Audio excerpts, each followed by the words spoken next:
Hello everyone. In this video, we will discuss with the physical properties of amine. Obviously we're gonna start with the boiling point. So let's start with the boiling point.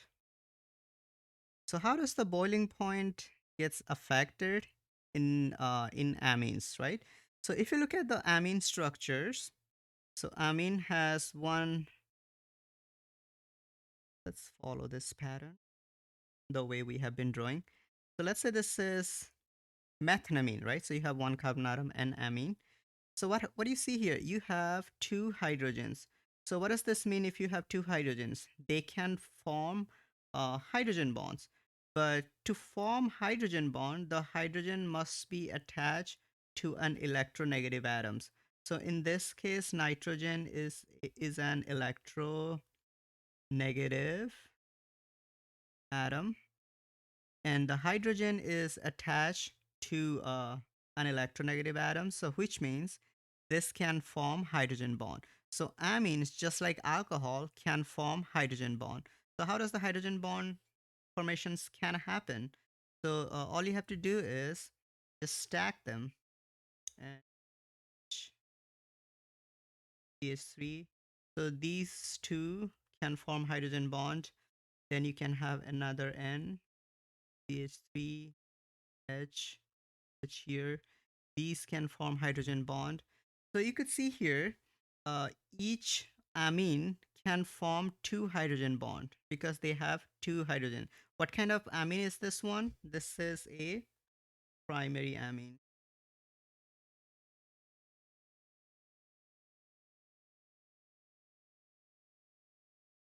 So primary amine has two hydrogens.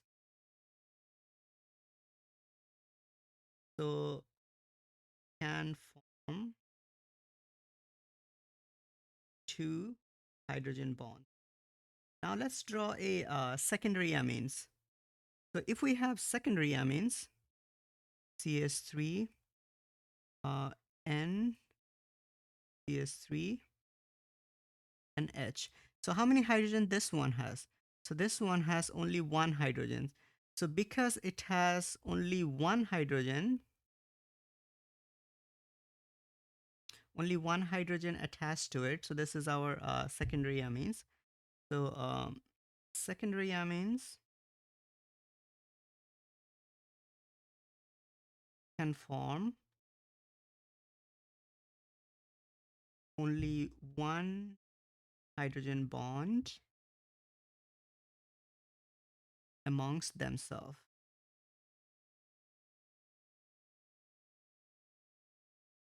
right? So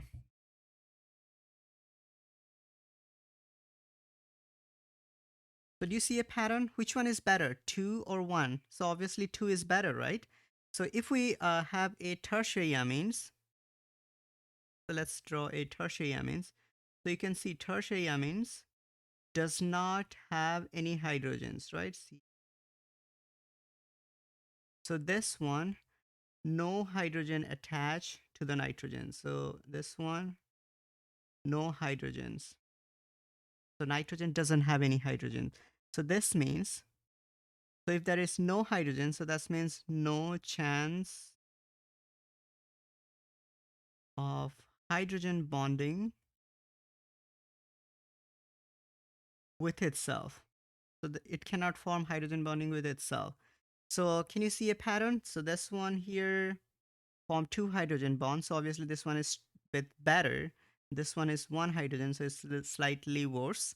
And then this one is even worse.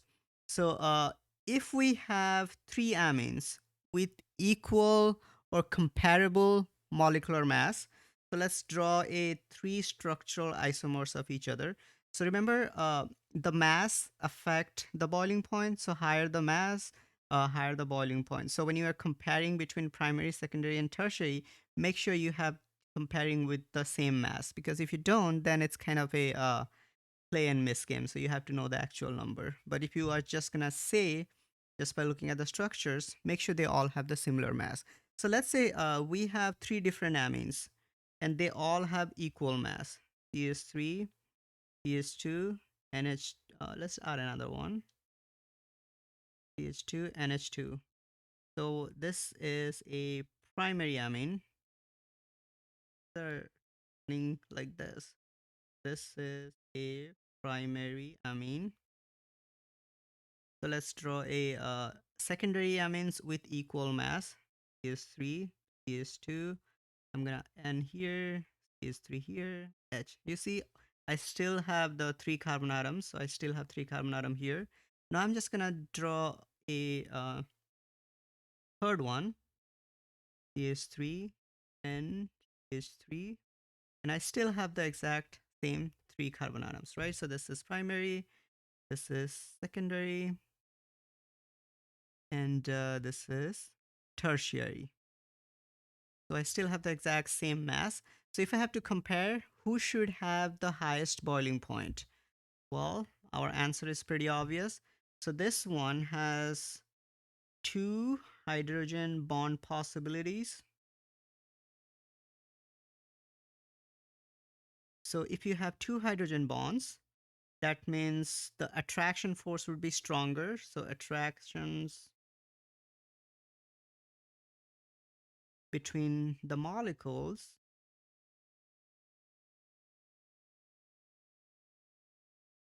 between molecule, the strongest. So if it is strongest, then it is the hardest to separate, right? So if it's the attraction is stronger, then it's hardest to separate. So if it is hardest to separate, that means you have to provide more energy. That means you have to heat it more. So it's gonna be highest boiling point. That's it. Highest boiling point. So the for same thing you can be said for the tertiary amine. So tertiary amine should have the lowest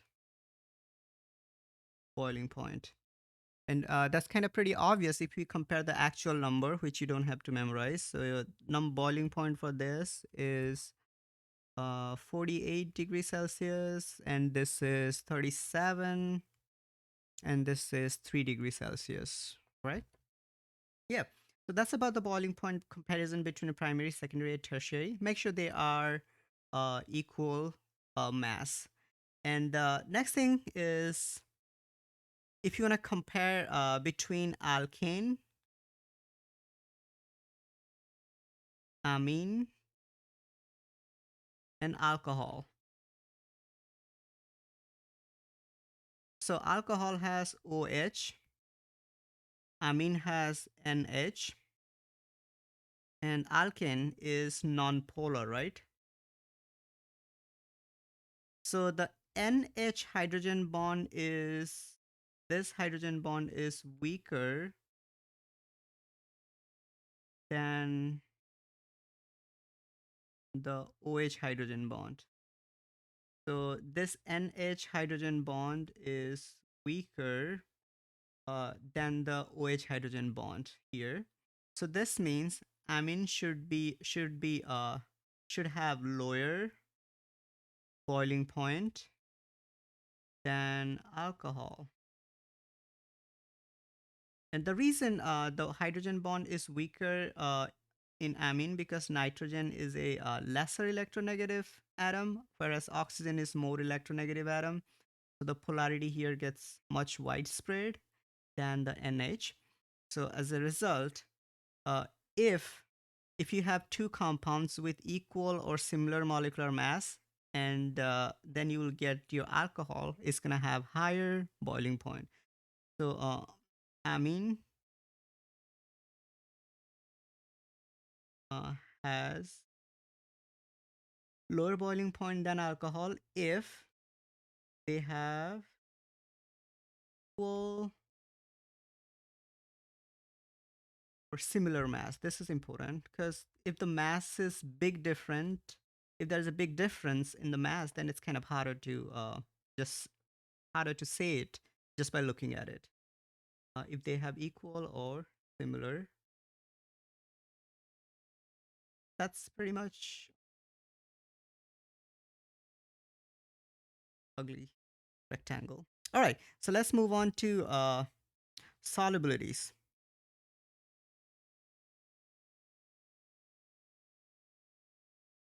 So all the amines are soluble up to 6 carbon atoms.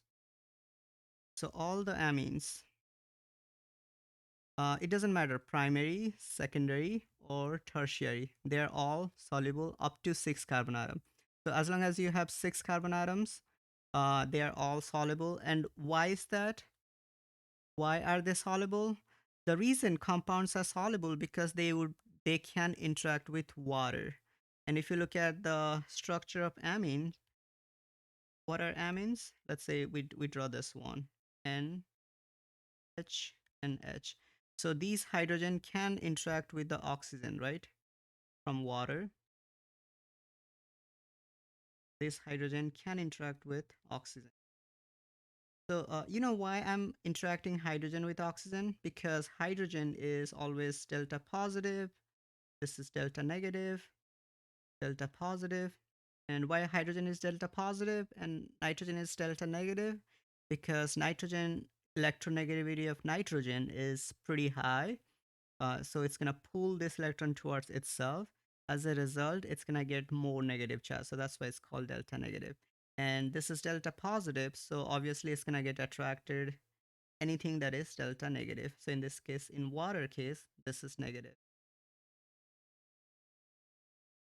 So you get the idea. So because this hydrogen can able to interact with water, that's why they are soluble. So what if you have a tertiary amine?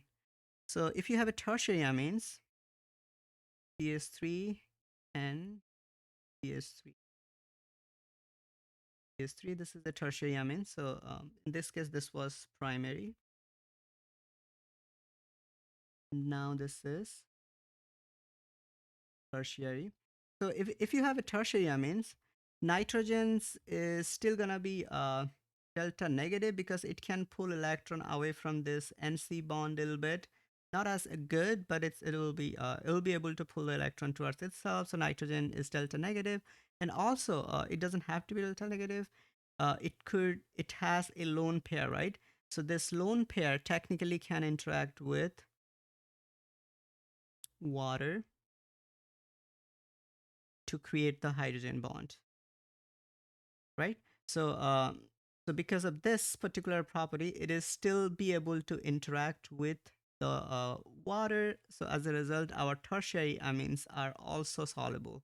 So that's why I said all the amines, including primary, secondary, tertiary, up to 6 carbon atoms, they are all soluble in water. But if you go beyond 6, then the carbons are nonpolar. So let's say if we have something beyond 6, let's say 7. So CH3, CH2, CH2, CH2, got 6, add another H2.